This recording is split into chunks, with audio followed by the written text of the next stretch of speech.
Oh, we're on the air. Hello, good morning. Hey, this is Robert Phoenix. Welcome to another edition of 15 Minutes of Flame. It is 9:16, just a little bit off that 9/11 mark that we try to get to every day.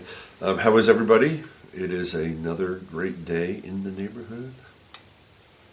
Beautiful out there. We got a little bit of that old chemtrail sky a little later on in the day yesterday, but it seems to have just, settled nicely into the rest of the terrain. And we're starting off with a fresh slate, a blank slate today. And every day is a blank slate, fresh slate for you to create your life in a way that is coherent and clear with the inner signal that you should be tuning into on a daily basis. And that doesn't mean you're tuning into me. It means you're tuning into you, which is a vitally important thing. So what's happening out there? And we're going to cover a few topics today, some of which are holdovers from yesterday, so that we keep some thread and some continuity going. I'm going to have Steve and Chris Crimmy on Friday, and we're going to be talking about solutions to the time that we're living in, the times we're living in, what you need in order to get through, to break on through to the other side. I've been working on this piece on Michael Hutchence and his death, and it's pretty much done. There's a lot to it, and as I get into this, I see more and more threads and more things are popping, and it's a absolutely to me a fascinating and very dark event which took place on the 22nd of November back in 1997. Boy, it's 21 years ago. Michael Hutchence and I were born in the same year, so he'd be the same age as me. And it would be strange in some ways to see Michael Hutchence at 57, 58 years old. It would be strange to see that. I mean, he'll always be cast in the amber of his youth. We'll always remember him as being the kind of Jim Morrison Jr. of the Australian band In Excess. And I started this piece off on Sunday night where I kind of reopened it, and I've looked into this case before, where Hutchence is involved in a rather virulent custody battle for his daughter, but also for his wife Paula Yates' daughters. So he had three of them with St. Bob Geldof, Sir Bob, and who, as I go deeper into this, really comes across as a pretty despicable human. And there are allegations and hints that Geldof is connected to secret societies, that he's a Mason, and that he ordered a hit on Michael Hutchence. Those are big allegations. Those are very big allegations. But if you understand who Bob Geldof is palling around with and who he has on his side, they may not be all that far afield, whether or not it was actually done in the moment after Michael Hutchence. So the whole thing with Hutchence, the night before he dies, he goes out and he has dinner with his father, very close to his father. And then he goes back to the hotel and he meets a couple of people at the hotel. And you can tell he's a lonely guy. You can tell Michael Hutchence is lonely. First of all, he's in Sydney, doesn't have a house. He doesn't have a house in Sydney. He's got houses in other parts of the world. He had a house in Antibes, I guess, where's that? France? But he didn't have a house in Sydney, so he's staying at a hotel in a country, in a city that I believe he once lived, if I'm not mistaken. And he meets these two people in the hotel lobby, and he brings them back up to his room, and he basically parties with them until about 5 in the morning. And party meaning alcohol. They're drinking, they're having fun, doing whatever people do after the break of dawn. And they actually said, the people that were there said that there was no sex happening, because one of the things that was came out in the coroner's report was that he was playing with auto asphyxiation and died because of that, which there was a strange kind of string of 3 people that died of auto asphyxiation. 2 of them fairly close together, Kevin Gilbert, who was the singer of Toy Matinee and the one-time boyfriend of Sheryl Crow, and then David Carradine, which happened years later, probably about a decade later. So the people that were there was, I think it was a couple, a man and a woman, and they vehemently claimed there was no sex happening. So after about 5 in the morning, they left, and he started to make calls. He was up, and you could tell he was probably, have you ever been up at 5 o'clock in the morning after being up all night and doing things that were borderline questionable, start calling people? I really haven't, but I know people who have. I don't think it's that uncommon of a practice. So he started to call people that he knew, and he called this one woman who was his girlfriend, living in Sydney. So, she was there. He called his manager. No answer. The girlfriend called him back, and she wound up going to actually, I think she just got the message. I don't think she actually spoke to him. But she wound up going to the hotel, and there wasn't a whole lot of time between the time he called her and the time she showed up. She showed up, she knocks on the door, and there's no answer. And then between that time and then when the maid comes, who finally opens up the door and finds him dead in the hotel room, there's not a whole lot of time. But apparently he had gotten into a massive argument with Geldof on the phone. And it wasn't a one-off, that these guys really did not like each other. They were not pals. They were rivals. They were rivals in the world of rock and roll and stardom and fame, and rivals for the heart of one Paula Yates. And the whole Paula Yates thing is totally crazy. Anyway, as I got into this, I began to look at what was happening with INXS, what happened with Hutchence, and where the band was right around this time. And it was clear that they were really tailing off in terms of sales. We're talking 1997. The world is moving on in 97. There's a whole different music scene that's happening. The younger fans are not discovering INXS. The older fans are still hanging on, but they're in different parts of their life. Right, at that time, Michael Hutchence is 37. People at 37 are well into raising families, and rock and roll is not a sport or rebellion that much anymore at 37. So they were having some commercial difficulties, and Hutchence had a bizarre incident in 1990. I believe it's 1992, where he was in Sweden. Copenhagen. He was in Copenhagen, and he was dating the supermodel Helena Christensen, and he got into a beef with a cab driver. And the cab driver, Hutchence was in one car and he wouldn't move, and the cab driver was behind him. And I think they'd been out clubbing. Of course, he's probably elegantly wasted. And he gets out of the car, and the cab driver gets out of the car, and they get into an argument, and the cab driver takes a punch at Hutchence, knocks him down, and he hits his head on the ground. And from that day forward, Michael Hutchence lost his sense of smell and taste. Something happened to the neuroreceptors in his brain, and it slowly drove him insane, because he was such a sensualist. He loved food and wine and all those very Dionysian things. He's a Dionysian character. And it slowly drove him insane over time. And his bandmates saw him go into deeper and deeper bouts of aggression and anger. And before that, he wasn't really not quite like that person.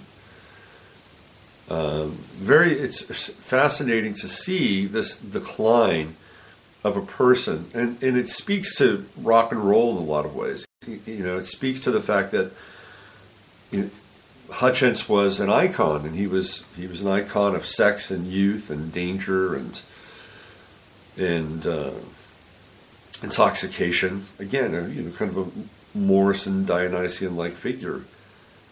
But those figures don't last. Those figures become consumed by the Furies, torn apart by the Furies. And it's an image that was sold to us for a very long time. And Jim Morrison becomes that anchor in our psyche, that anchor in our consciousness. And he becomes this vehicle, this channel for these mythological, archetypal, and even to some extent demonic forces that can move through him and his music. And you can see it with the Doors. Morrison is almost like a changeling. And Michael Hutchence had very similar traits in a lot of ways. Although he did not have the MK Ultra, CIA military hacking that Jim Morrison most likely had. No, Michael Hutchence was a different character.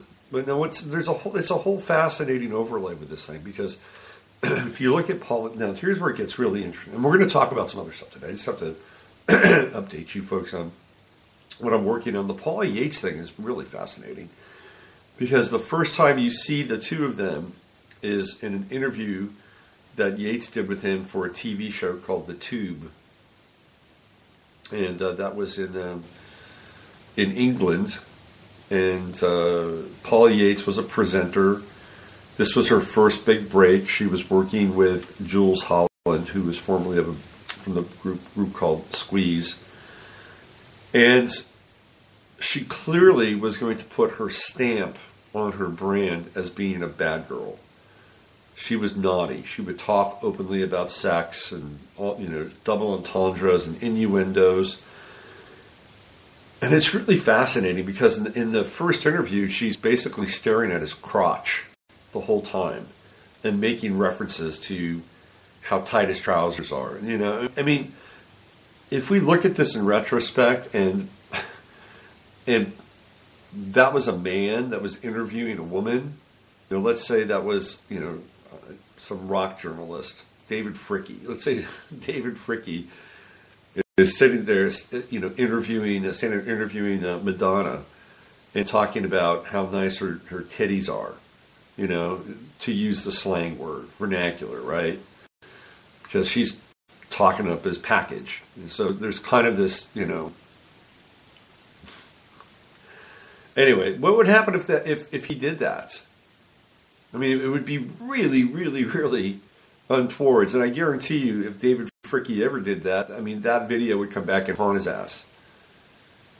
And this is in the rear view mirror of all the Me Too stuff. So she's just like, it's just a weird moment, because it's almost like he's Weinstein-esque, Michael Hutchence, and Paula Yates is really coming on to him. And Michael Hutchence could not resist her charms and wiles. Because astrologically they both had Scorpio moons. Think about that. And there was a moon-sun opposition. His moon in Scorpio, her sun in Taurus. So there's this really intense pull towards the two of them. And of course, she's married at the time. She has kids with Geldof, and she becomes obsessed with him. Starts flying all over the world to see him. And this is where it gets really, begins to get kind of dark, when the two of them have this ongoing tryst over the years, and they have a baby together. And that baby becomes the centerpiece of what would eventually happen, tragically, between the two of them. And even another part of the party, Peaches Geldof, she died, it's been 2 years now since Peaches died. She was the most outspoken of the Geldof girls, and she was also apparently involved in the OTO. She has a number of tattoos on her body that were OTO related, and she also got involved in the whole pedophile thing.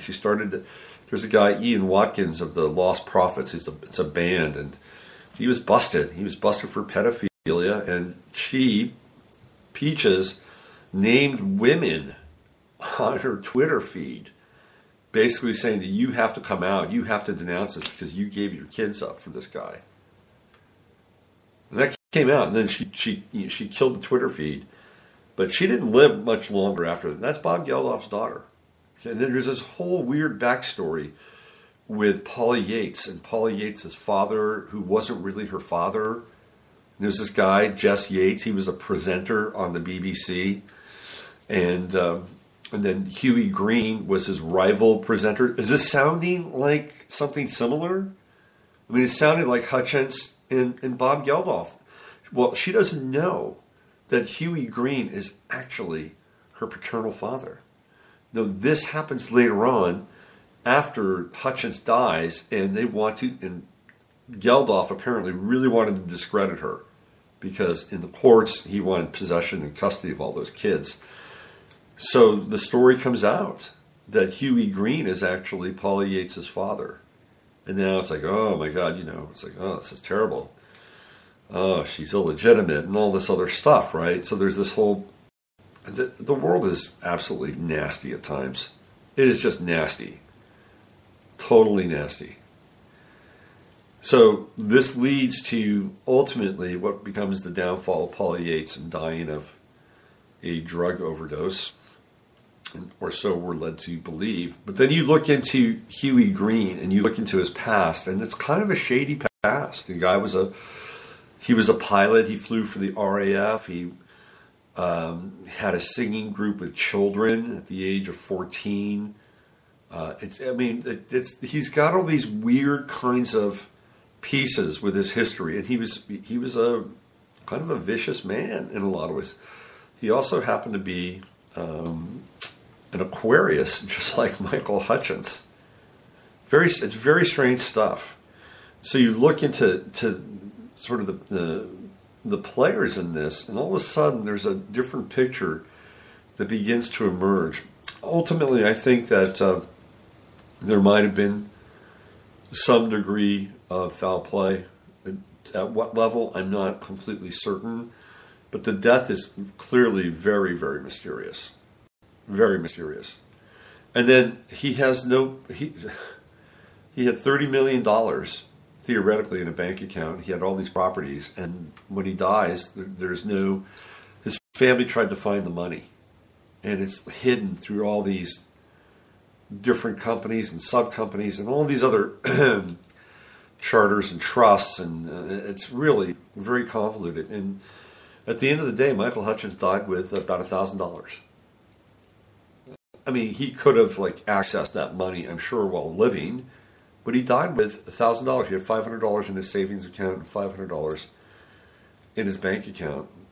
And the money to this day has not been retrieved, and the properties are still either in the charge of the trust, or they've been sold, or who knows. And his family is not incredibly happy about how all this went down. And his mother wanted to see the baby Tiger before the mother was quite sick. Grandmother, Michael Hutchence's mother.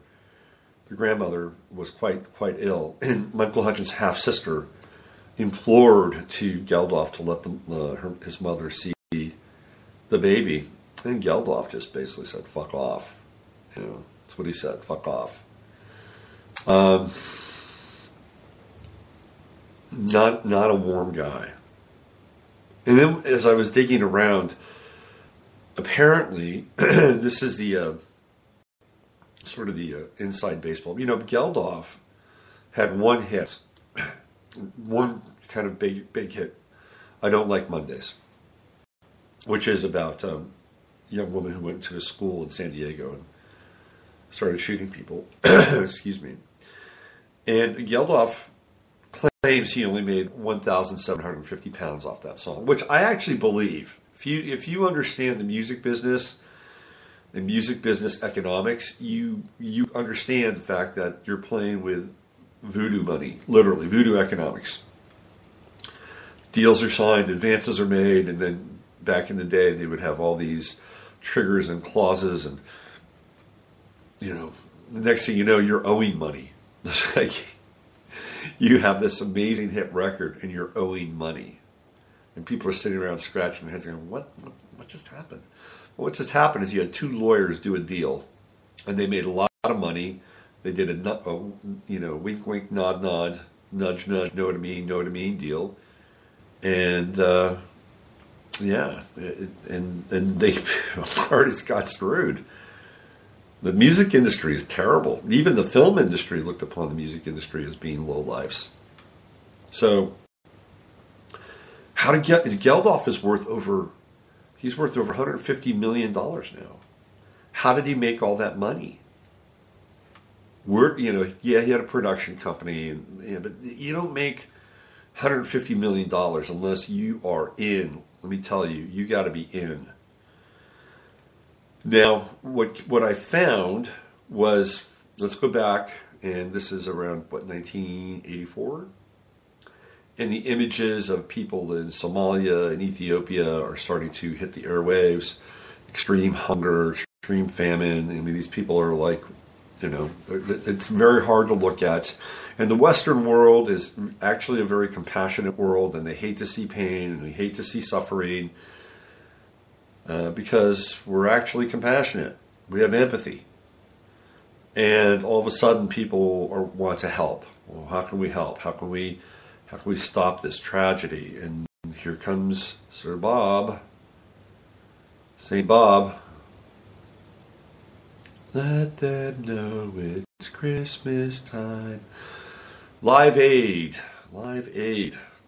concerts, and records, and the offshoots of Live Aid, and all the Live Aid, all that money that they raised for the poor, starving people of Africa.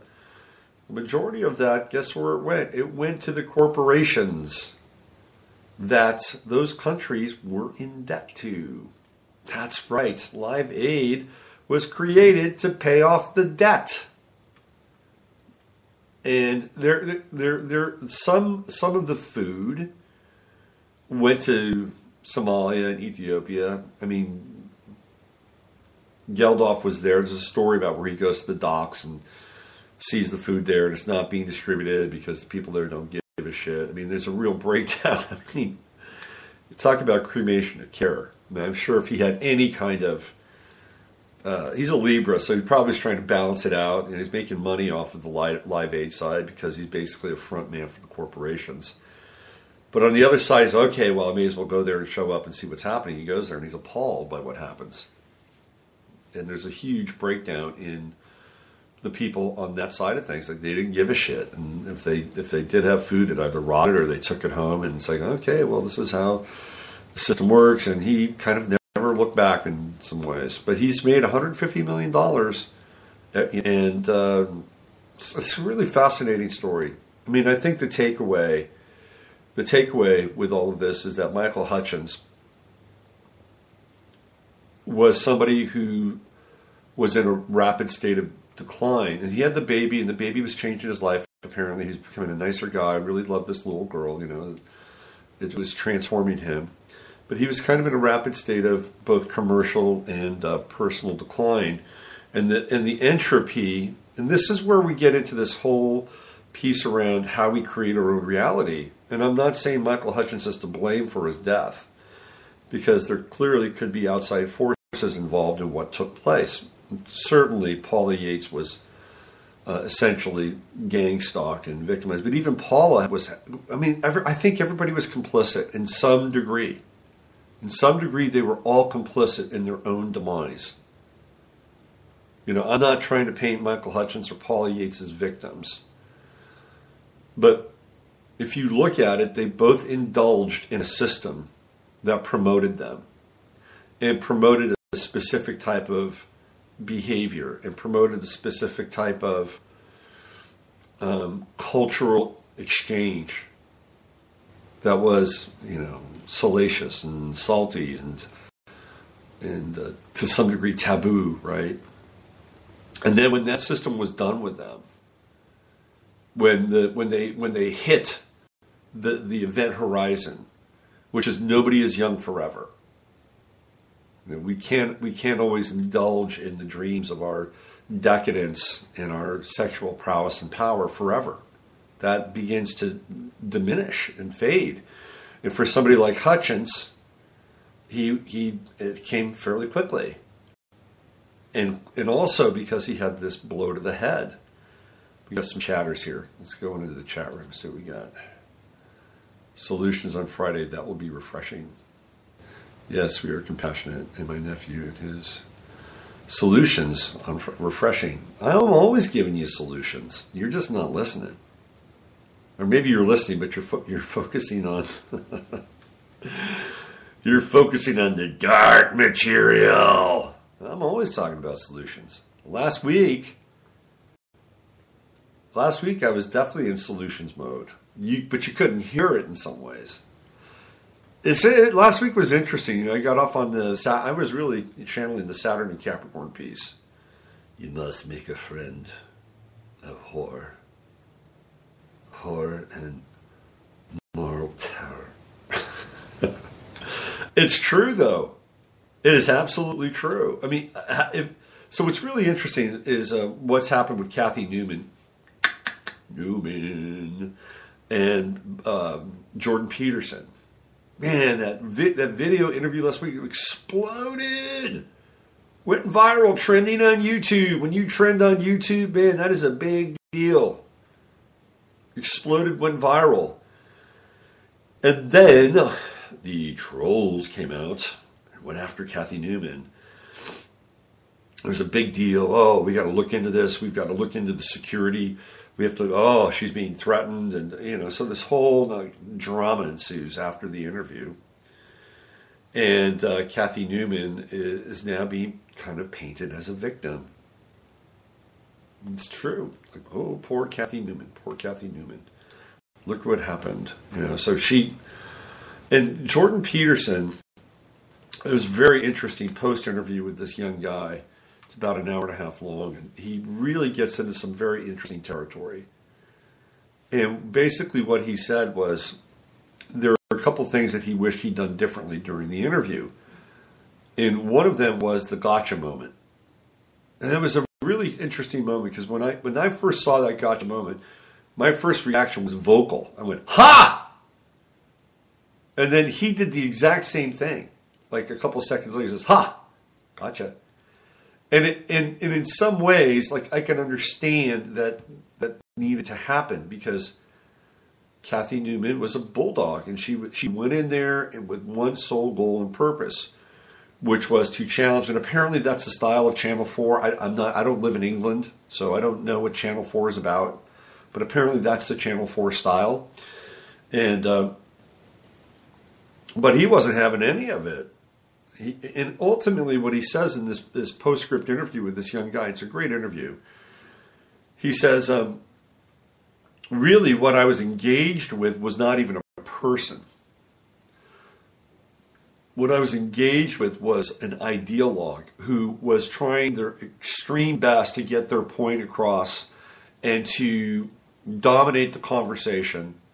And there is a sense that in that conversation there would be a winner and a loser.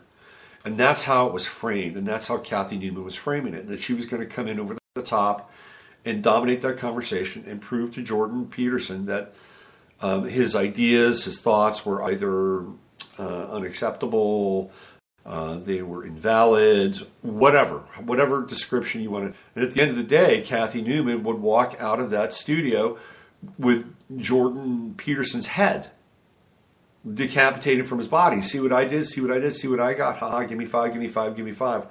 I showed him. Or maybe she would revert back to Kathy Newman because he talks about how when they're sitting down, she's pleasant and they're having a real conversation. All of a sudden, the interview starts and she becomes somebody different. Where have we heard this before? I mean, this is also a byproduct of a dissociative personality. And in a lot of ways, we have championed disassociation in our society. Look at Michael Hutchence. Go back to Michael Hutchence. What happens when he went on the stage and could channel, his libido, and he could channel these supernatural and Dionysian forces? It's disassociative. There is a dissociative state. There is a sense that the person loses conscious awareness of the person that they are, and something else begins to operate through them. It's the same process that happened with Kathy Newman on that show. It was dissociative. She became a different person. In a lot of ways, we reward that. We reward that disassociation. It's a form of soft psychopathology. Anyway, through this interview with this young guy, Jordan Peterson clearly states that she became an ideologue, and there was no attempt to have a real conversation. There was no attempt to have a real conversation. There was no real exchange. She wouldn't let him finish his sentences, and she went right on to her next attack point, her next bullet point. She was going to drill down on that until he crumbled or said the wrong thing. And in which case, that would be held up. Well, you just said this. But Peterson is too sharp for that. He's also got a steel trap Mercury retrograde in Gemini in his chart. And he goes back into the conversation. I didn't say that. That's not what I said. So it was really interesting to hear the postscript. But one of the things he talks about in the postscript is that he talks about that the world is an abominable. He doesn't say it's an abominable place, but he talks about the same in general terms, that Colonel Kurtz, aka Marlon Brando, in Apocalypse Now talks about. And he says, if you don't recognize the world as on those terms to some degree, you will be meat. You'll be meat for the world.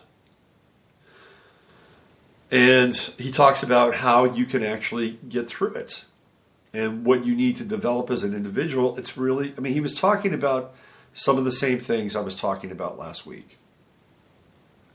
So I was actually into solution mode last week, but you had to listen. You couldn't focus on the horror. You couldn't focus on me trying to get you to understand that there is a psychopathological virus in the world. And if you don't come to terms with it, and if we can't, period, end of story, begin to approach it at the same level of conviction that it has, then we are screwed. And that along the way, we may be forced to make sacrifices. If we want to keep the world intact to some degree as we know it and build upon it in a way that is not being dominated by these predatory psychopathic forces. And Jordan Peterson was along the same lines. If you were listening to last week's shows, I did about 3 of them, that's really what I was talking about. And with Saturn and Capricorn, you got to get the message. It's a difficult message because we all have our vulnerabilities. We all have our places where we want to be loved, we want to be accepted. We want the warm and fuzzies because they feel good. It makes us feel like, okay, we belong to a human community, a human family, all those things. And those things are real, but sometimes they come at a price. They come at a price. And not everybody's path is the same either. My path is different than somebody else's path. Not everybody gets up at 9 o'clock in the morning, comes on and does this, and that's okay. That's okay. I'm not judging anybody else's path. This is mine, and it's not an easy one. It's raising a child with this kind of medium or this kind of commitment or dedication to what I have, to what I'm doing. It's not easy because the world has its own versions of how that should look and what it should be. I was hanging out last night at a different place, not my normal haunt. I sat down and I was talking to a guy next to me. Comes up, young guy, introduces himself, and we start talking. And he's telling me about where he went to school and the degree he got. So, well, what'd you get your degree in? I said, communications. If you think about it, what the hell does that mean? Communications. Communications degree. Does it teach you how to talk? Does it teach you how to listen? Does it teach you how to broadcast? What is a communications degree? I'm sure if I went on to some website, there'd be a syllabus, and I'd be able to, figure it out. And I said, what do you want to do with that communications degree? Well, I really want to get into sales. I'm thinking, okay. And he kept talking about his mother. Well, my mother, does this, and my mother says I'm a great salesperson, and I have the gift of gab, and da-da-da-da. Okay, good. What do you do now? Well, I work for this company, and I do payroll.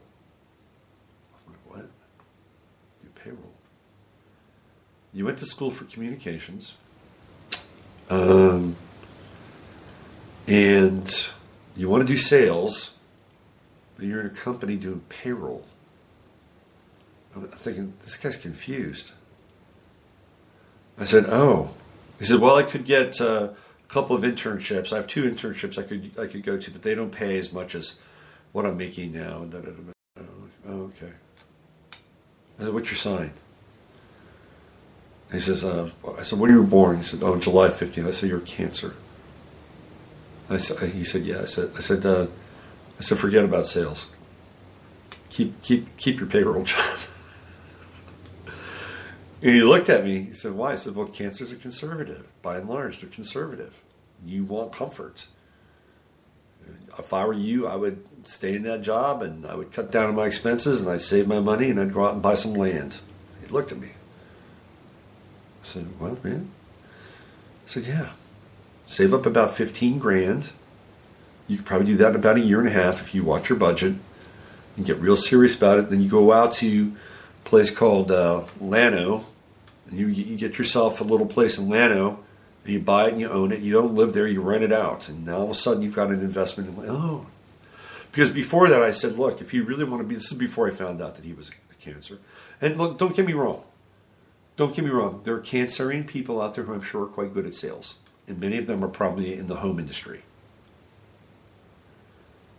But it is not a sign that's given towards hardcore actualization. Let's put it that way. Cancers are preservers. They're preservers, they're nurturers, they're bonders, they're growers, and they're actually good with money. Cancerian people are really good with money. So maybe the payroll thing is really where he needs to be. But I told him, I said, look, if I were you and I were into sales, and I was your age, here's what I would do. I would find the top 5 companies in Austin that do the most in sales and have the highest commissions, and I would do everything in my power to go work there. And then I would, how old are you? So I'm 25. I said I would take the next 3 years of my life, and if you were really into it, I'd work 70 hours a week and just burn. Just absolutely burn. Because at some point you're going to lose, you're not going to have all that energy. I mean, it's part of where you are. It's part of a time with where you are. That's what I would do. That's what I would do. And if he wanted to get into sales, did he even have to go to college to get a communications degree?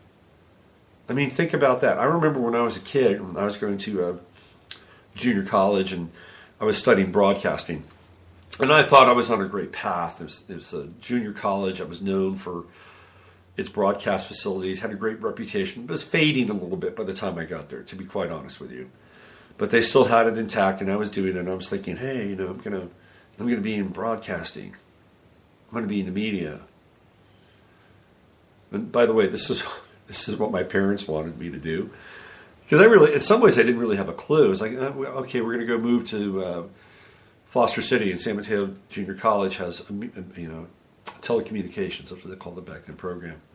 Like, yeah, I think I could do that. Sports announcing, yeah, I could do that. So I'm there, and this is my, I think, first semester, and or second semester, and I've got this English class. And the English teacher was quite interesting. He was a writer. He'd actually written episodes of the Brady Bunch and stuff like that. And he sat, and one day we struck up this conversation. He was not a likable guy, and that's okay. But he was smart, and he didn't care if you liked him. But I thought he was smart and interesting. Maybe I could learn something from him. And he said, what are you studying here? And I said, well, I'm studying broadcasting, telecommunications. He said, what are you doing here? And I thought, wow, this guy's in this institution, and he's asking me why I'm there. I said, because I'm learning about the business. He says, you want to really get into it? Go to L.A. Go to Los Angeles and go be a page on The Tonight Show.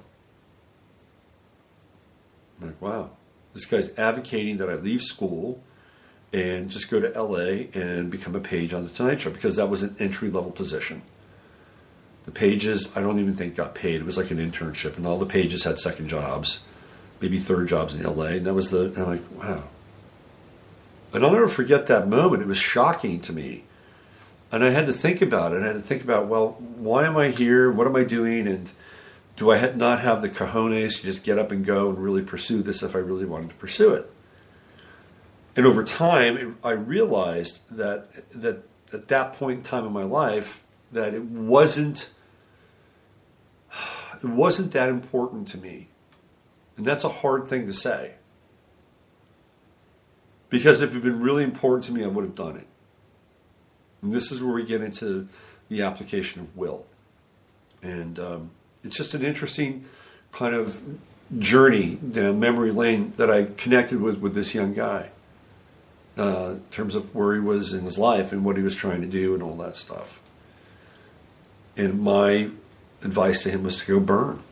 You know, that's easy for a 57-year-old guy to say. When you're 25 years old, there's a lot of distractions. A lot of distractions. And I know I had my share. Anyway, there you go. Now, this is what I don't like. This is what I don't like. I have to go. Let me reopen this.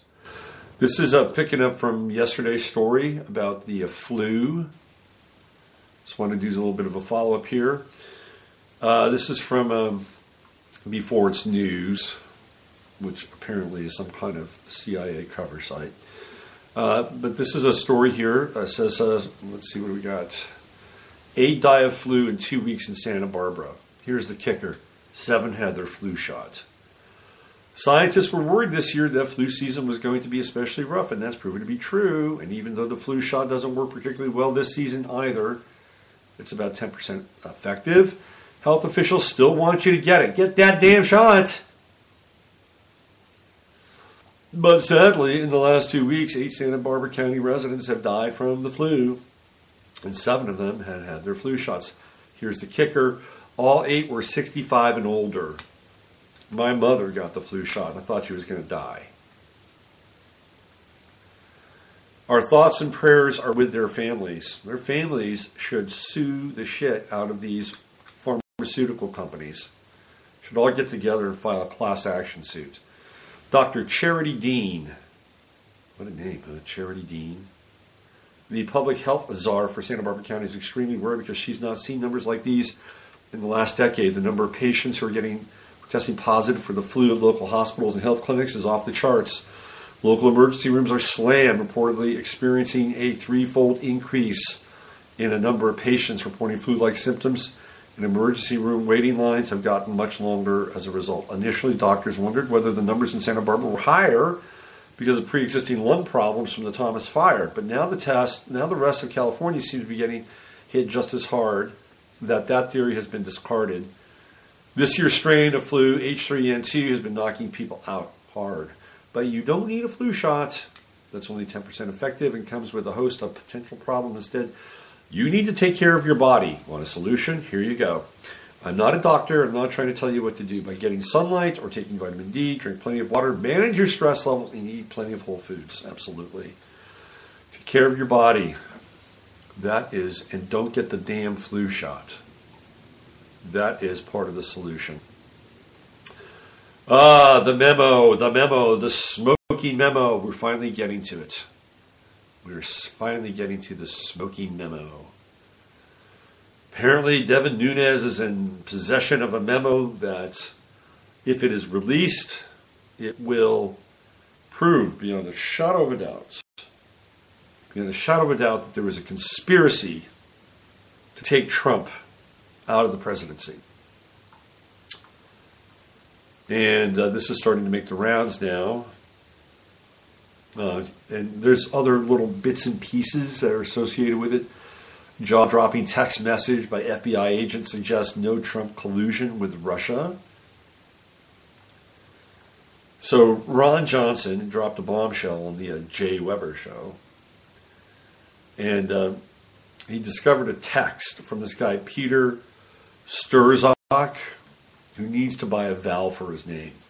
Strzok.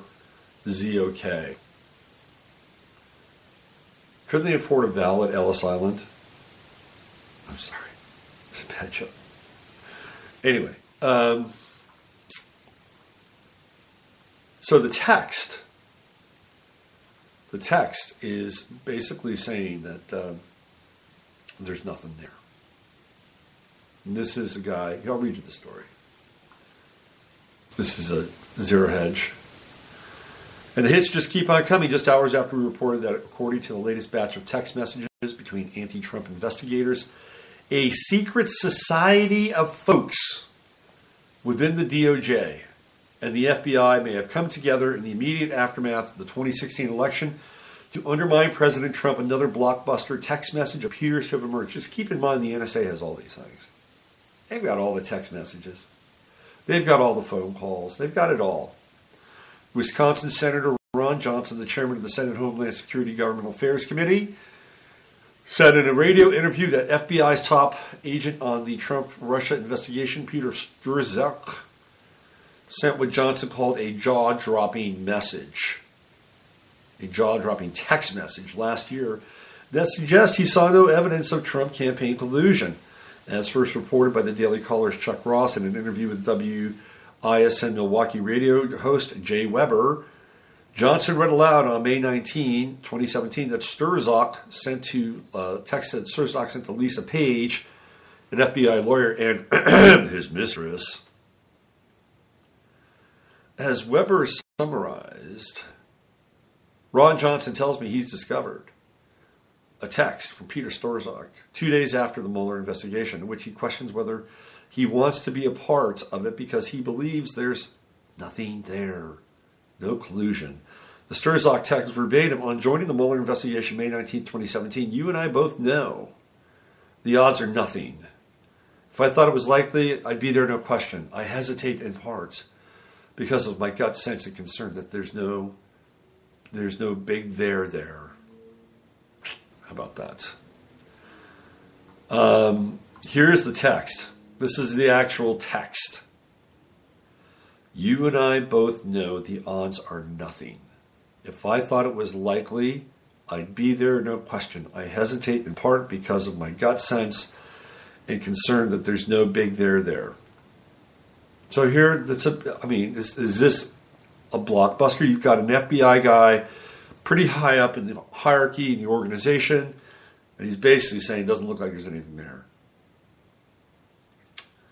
And Johnson, Republican, said of the Strzok test, I think it's kind of jaw-dropping. You ever drop your jaw? Let's do it right now. Everybody, jaw drop! I'm sorry. In other words, Peter Strzok, who is FBI Deputy Assistant Director of Counterintelligence Division, the man who had a plan to do something because he just couldn't abide Donald Trump being president, is saying that his gut sense is that there's no big there when it comes to Mueller. Then we have Van Jones, it's a big nothing burger. And then we have the guys of the CIA telling Moby, hey, buddy, get out there in social media and kind of promote this thing because, you're cooler than we are.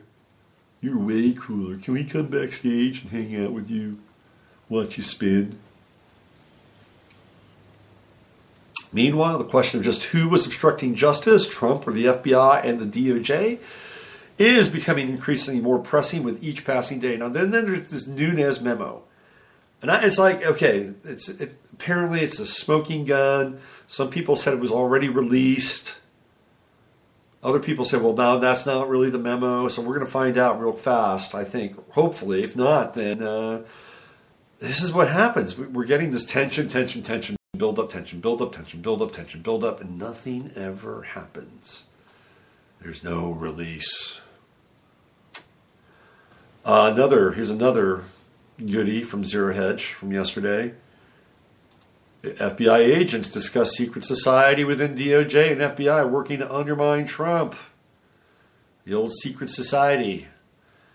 This is from John Ratcliffe, Representative Ratcliffe. The thousands of texts that Trey Gowdy, SC, and I reviewed today revealed manifest bias among top FBI officials against @real Donald Trump. The text between Strzok and Page referenced a secret society. Gee, I wonder what that secret society is.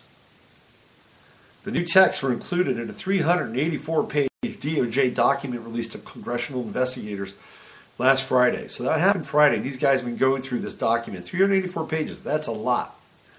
During which Congress was notified in the cover letter that 5 months of text messages from December 14th, 2016 to May 17th, 2017 have gone missing.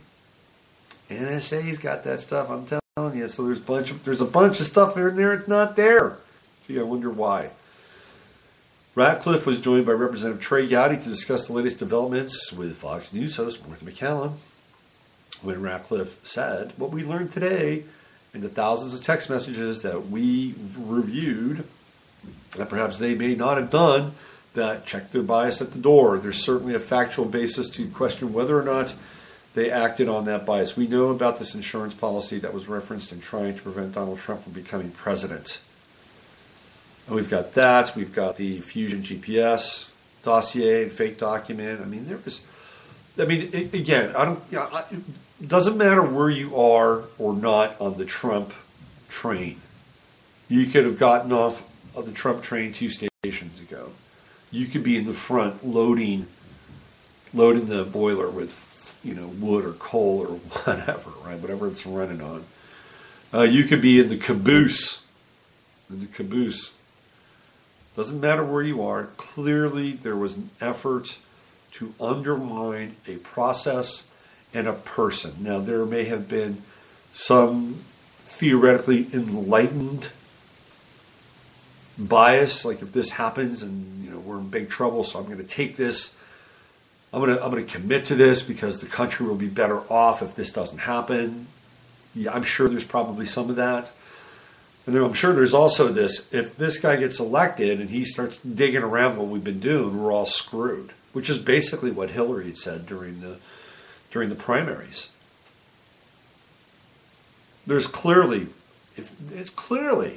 I mean, you just look at it. I mean, every stop along the way, we're going to go after the delegates. That didn't work. Jill Stein, I'm going to do the recount. That didn't work. It's like running a gauntlet. That didn't work. That didn't work. Okay, what's next? Oh, Russia. We're going to go after Russia collusion. And we're going to cook up a fake dossier. Well, that didn't work. And now it's all starting to unravel. Now he's mentally unfit. That's not going to work. Oh, now he's going to have a heart attack. I mean, I've never seen anything like this. Granted, I'm not 150 years old. The only thing that even remotely mirrors this is what happened with Nixon.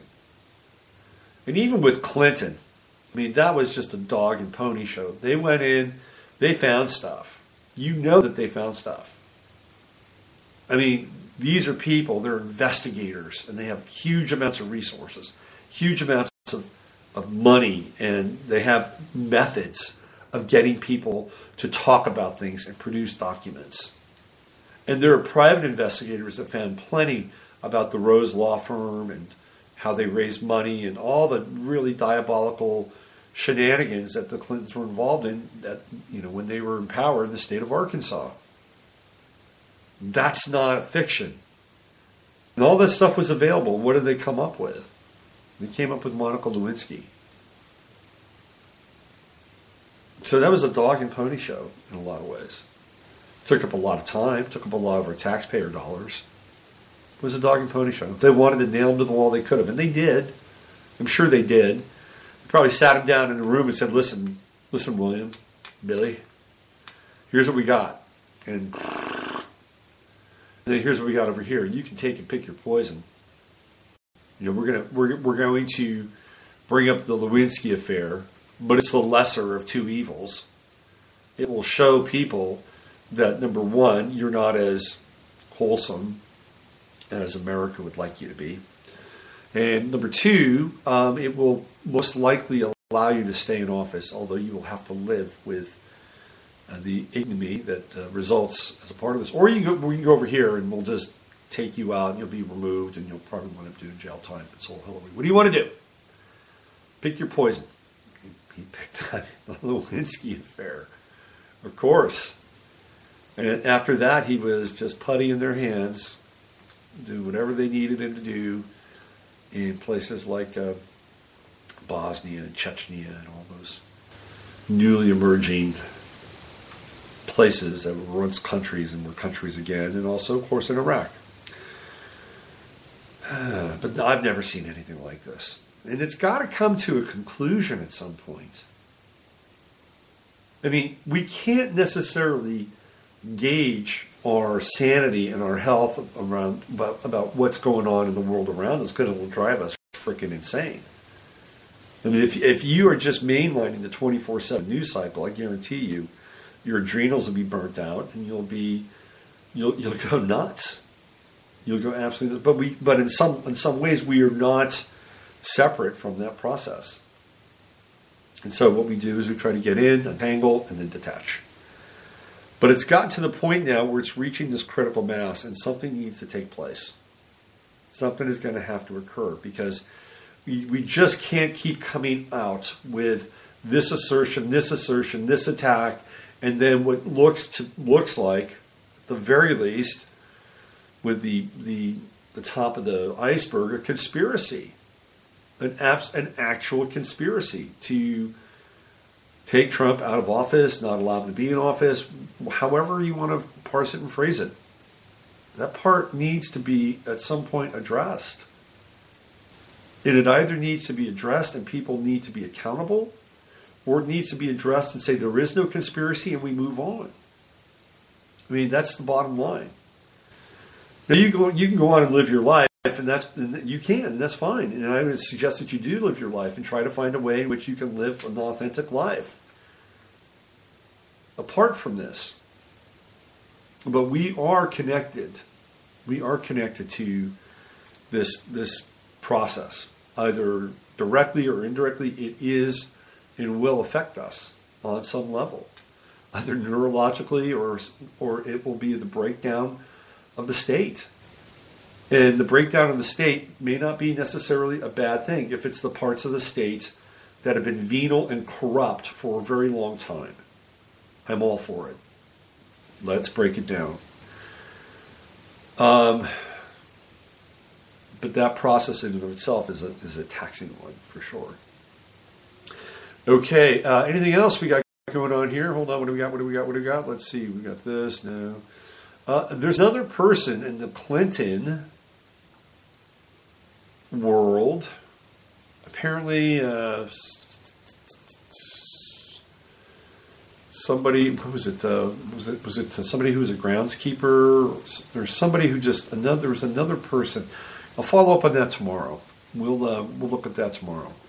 Let me just check in with the old chat room there. We got one more. Any other comments in the old chat room? Supposedly pronounced like Strock. Okay, thanks. Thank you. Judy. She found the chat room. Congratulations. You know, it's always nice to have a wing person in the chat room and helping me out with some pronunciations. Strock. Thank you. Lock, Strock, and 2 smoking barrels. All right, that's going to do it for today. Thank you for listening. Thank you for being a part of this experience, which lasted an hour. That's it. I hope there were some solutions in there. Friday, we're going to get into some real solutions, and I think we're really going to lean on Chris Crimmy this Friday. She's a gardener. She's a big-time gardener, and we're going to talk, I think, about gardening and food and things you can do in order to sustain and feed yourself. That's a real primary solution. So look forward to that on Friday. And then on Monday of next week, I'm going to have my first conversation with Shauna Home. We're going to be talking on Saturday, and we'll talk for about 35 minutes or so. And we're just going to kind of do an introductory thing, and it's kind of, first Monday and then the last Friday. So first Mondays, I'm going to be spending time with Shauna. She's a beekeeper and a lot of other things. And I'm really looking forward to connecting and tapping into her intellectual and spiritual trust and seeing what we can share amongst the two of us and bring that out to the world. So it's another little facet that we're adding to the show. All right, use your head.